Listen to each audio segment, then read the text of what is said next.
Hello folks, j'espère que vous allez bien, moi je vais très bien. I'm getting sick and I'm tired of living life this way. Lord, without you here with me, all I seem to do is make mistakes. Je tenais d'abord à vous remercier pour le soutien que vous m'avez apporté lors de ma première vidéo. J'ai été vraiment étonnée de voir qu'il y ait autant de personnes qui regardaient ma vidéo, sachant que moi je ne l'ai pas partagée à autant de gens. Ça m'a vraiment fait chaud au cœur. J'ai vu aussi que j'ai eu beaucoup, en tout cas pas mal d'abonnés. Il y avait plein de gens que je ne connaissais pas. Franchement, ça m'a vraiment fait chaud au cœur.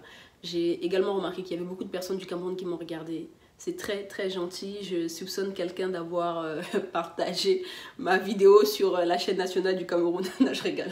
Tout ça pour dire vraiment je vous remercie pour le soutien que vous m'apportez et j'espère être à la hauteur de vos espérances. Ceci étant dit, aujourd'hui je voudrais parler de la nouvelle année 2019, des résolutions.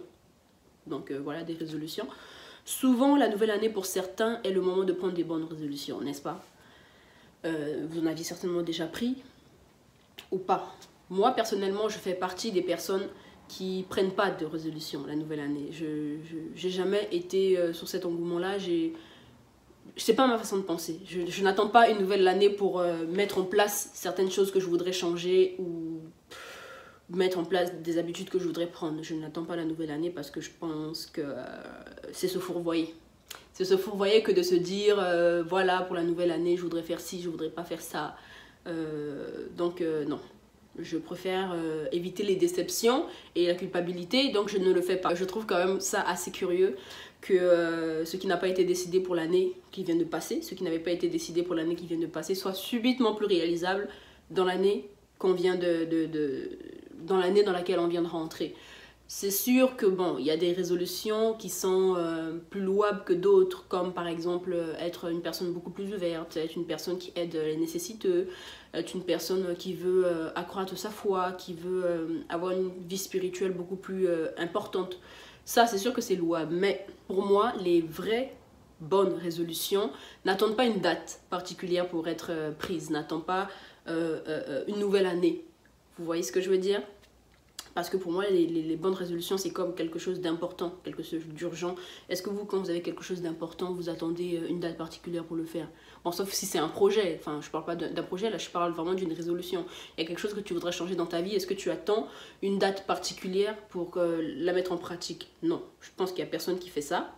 La décision de changer de comportement, réformer une attitude ou d'abandonner telle ou telle pratique ou au contraire de commencer à pratiquer quelque chose sont pour moi des décisions qui nous coûtent.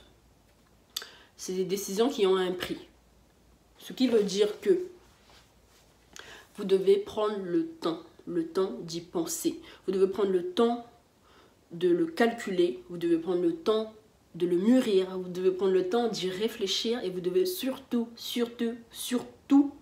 prendre le temps de l'accepter.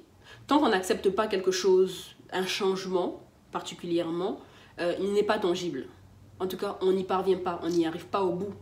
Parce que l'acceptation est une étape très très importante dans la réalisation de quelque chose, dans la réalisation d'un changement. Donc les résolutions telles que augmenter sa voie spirituelle, enfin accroître sa foi, être une personne qui va un peu plus vers les gens, être une personne plus souriante, être une personne qui a la joie de vivre, être une personne qui se réveille à 5h au lieu de 6h. Bref, peu importe la résolution que vous prenez, pour moi, ça a un prix et réellement, il faut prendre le temps de mesurer ce prix et de le budgétiser. Quand je parle de prix, évidemment, je ne parle pas ici de liquidité, je parle d'un prix, je parle d'un sacrifice. Donc, si vous ne prenez pas le temps d'y réfléchir, à mon avis, à moyen voire court terme, votre résolution ne tiendra pas. D'ailleurs, il y a une étude qui dit qu'il y a 70% des résolutions que nous prenons en début d'année qui ne tiennent que jusqu'au 31 janvier. Donc, 70% quand même qui ne tiennent que 31 jours. Vous vous rendez compte?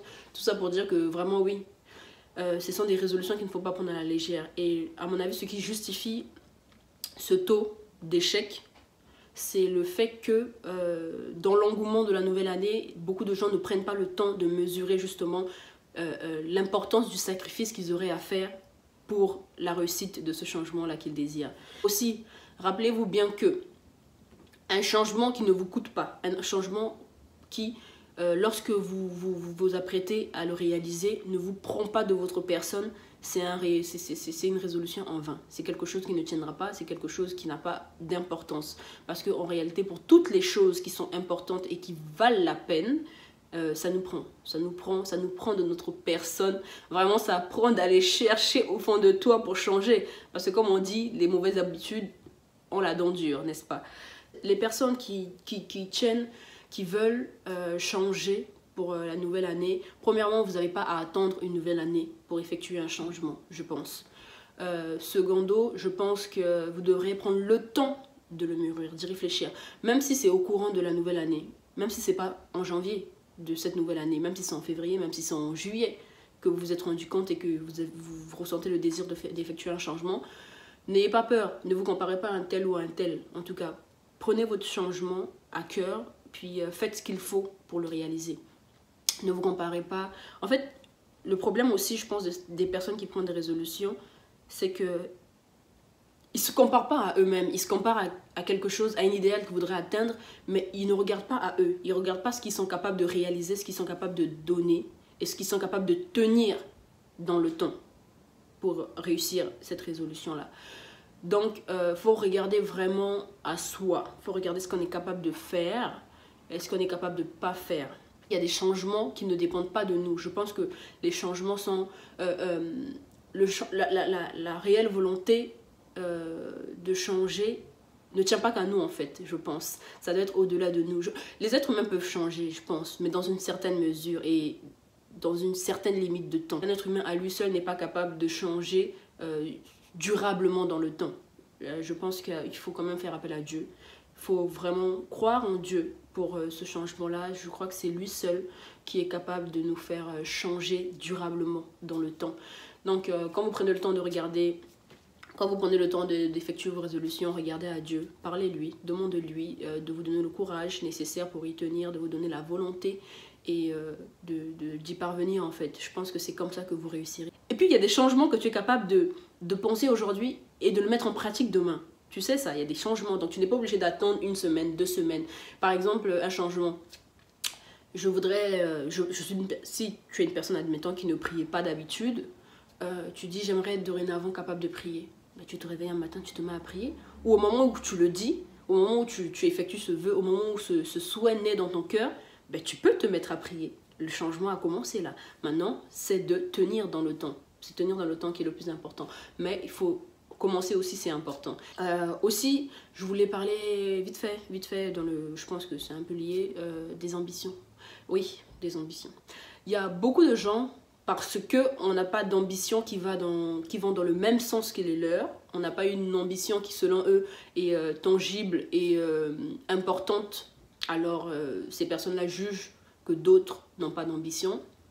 Et je trouve que c'est pas bien. Il faut arrêter ça. Ça, c'est du jugement. Il faut arrêter ça. Je pense qu'une ambition est personnelle. Avoir une ambition, faut se comparer à soi-même. Je suis différente de celle que j'ai été hier et j'aimerais être différente demain de celle que je suis aujourd'hui. Pour moi, c'est ça. Avoir une ambition, c'est personnel en fait. C'est relatif à soi, avoir une ambition. Ça n'a rien à voir avec les autres. Donc c'est ça. Une personne par exemple qui travaille au McDonald's, là je prends un exemple comme ça, une personne qui travaille au McDonald's, on aura tous tendance à dire que voilà, il n'a pas d'ambition. Admettons qu'en 2015 il travaille chez McDonald's, puis en 2019 il est encore chez McDonald's, alors que je sais pas, d'autres personnes auraient déjà quitté au bout de 3 ans chez McDonald's. Cette personne y est encore et on aura tendance à dire qu'il n'a pas d'ambition, mais en fait non. Qu'est-ce que t'en sais? Pour elle, peut-être son ambition c'est d'être chez McDonald's, c'est après de monter chef. Bref, chacun a son ambition. Il y a des gens, pour eux, l'ambition c'est d'être chef d'entreprise. Il y a des gens, pour eux, une ambition c'est d'être entrepreneur. Puis il y a d'autres, pour eux, c'est pas du tout ça en fait. Il y a d'autres, pour eux, qui sont pas du tout friands de ce milieu-là du business. Faut arrêter de juger les gens qui n'ont pas les mêmes ambitions que vous ou que vous jugez qu'ils ont des ambitions plus petites que vous. Ça n'a rien à voir. Il n'y a pas une affaire de t'as moins d'ambition, t'as plus d'ambition que moi. Non, j'ai des ambitions par rapport à ma vie personnelle et par rapport à mes objectifs de vie. Toi, tu as tes ambitions aussi. C'est ça que je voulais partager dans cette vidéo. J'espère que vous apprécierez de la regarder. Et puis, n'oubliez pas de vous abonner, de me laisser des commentaires, de liker si vous avez aimé. Puis, je vous dis à la prochaine et je vous fais plein de bisous.